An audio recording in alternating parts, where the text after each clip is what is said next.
Hello YouTube, this is the Florida Rider, attempting to make it to the beach for sunset, but I don't think I'm going to. I got hung up with some stuff and ended up leaving later than I wanted to, but I decided to give it a shot anyway. What's the worst that could happen? I could end up at the beach without sunset. No problem. I've been thinking about motovlogging lately, and I don't mean making a vlog or anything like that. I mean in general. Now, I haven't had a lot of time for watching motovlogs lately because I've been insanely busy this month too, which I don't quite understand, but hey, that's life. So I did some watching last night, and what I found was that most of the motovlogs I'm watching these days are the smaller ones. And that's not just because of the best motovloggers you're not watching segment that I have, but it's because they're more interesting. Most of the smaller ones that I watch have people talking about their life, their city, what they did, their town, you know, things like that. I think the reason that I've been doing that is because the quality of the vlogs is better. Generally, it's not someone vlogging on their way to work to kill time. It's people who have given lots of thought to their topics and are just, you know, going out and riding and talking about them. They're not riding because they have to ride, they're riding because they want to ride. Like me, I don't commute to work on two wheels, and I have to make a conscious effort to do that. Now, I don't mean that in a negative way because I love motovlogging, but it's not just something I do as part of my riding to work routine.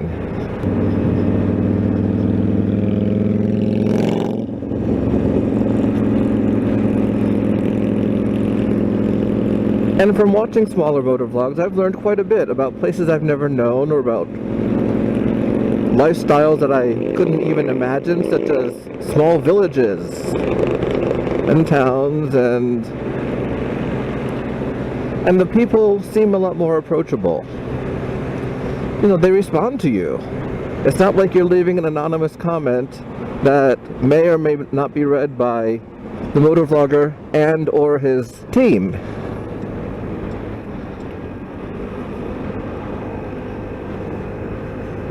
You know, face it, if you have 10,000 subs, you're not going to be able to answer every single comment you have if you also have a full-time job. Of course, I'm assuming that most motovloggers have full-time jobs if they're not retired. Perhaps that's not correct, but anyway, you understand what I'm saying. The quality of the content is much better on smaller motovlogs. Now, I'm not saying I refuse to watch bigger motovlogs, because I don't. If I run out of smaller vlogs to watch, then yeah, sure, I'll go to the bigger ones, but most of the ones that appear on my sub list as most recently updated are the smaller ones. And by smaller, I'm not going to give a number because I don't know. I just know what I like. And I watch what I like. Another good thing about smaller motovlogs is that you're usually not bothered by people wanting you to buy stuff. Most of the smaller ones don't sell t-shirts and all the other stuff that those who have gone towards merchandising want everyone to have.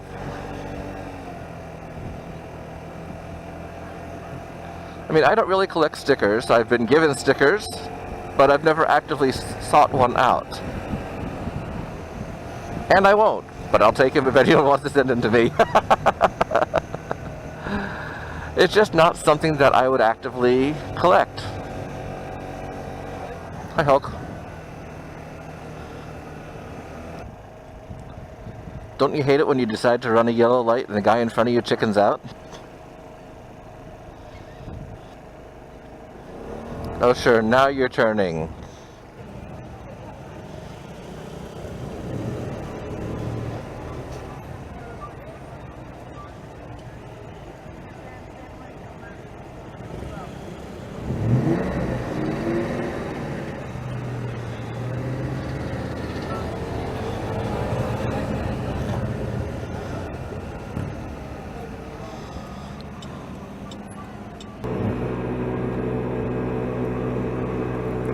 I think I've got it. I learn the kinds of things I want to learn about on smaller sites than I do on bigger sites.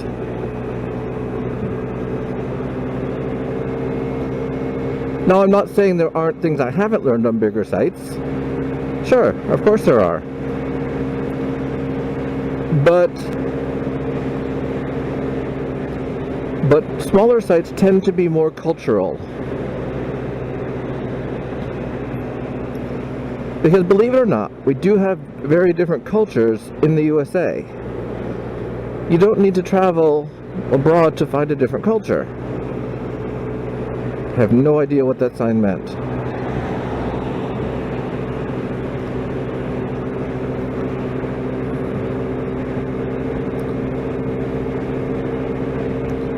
Now, what do I mean by finding a different culture? Well, let's see. I mean, generally a culture is defined by a group of people who share traditions,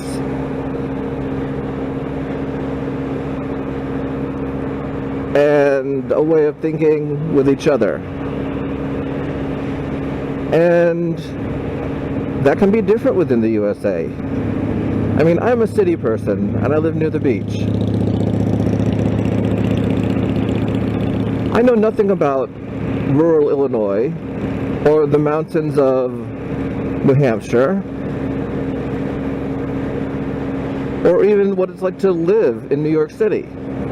Sure, I've been to New York City several times and I love it there, and quite frankly, if someone bought me an apartment, I'd live there.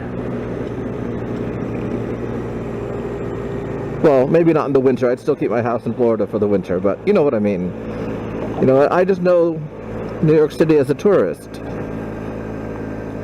I've never had to find a grocery store in New York City or things like that. Or I've never had to make my own fun in rural places. Or I've never ridden my motorcycle through the mountains of New Hampshire. But thanks to certain motor vloggers, I have. I've also learned a lot about Hawaii and Alaska. You know, and there are a lot of things that you just don't know because you don't know them. And that does actually make sense if you think about it. If you're not exposed to it, then you have no idea it exists. You know, and that can be a cultural thing in the USA. I have no idea what the bayous of Louisiana are like. By the way, does anyone know a good motovlogger who vlogs from the bayous of Louisiana? That would be interesting. So for me, motovlogging isn't how fast I can get to a certain speed or how many different ways I can find to attempt to kill myself. It's more about learning. So that's it. Just writing and contemplating today, or this evening I should say, about nothing in particular.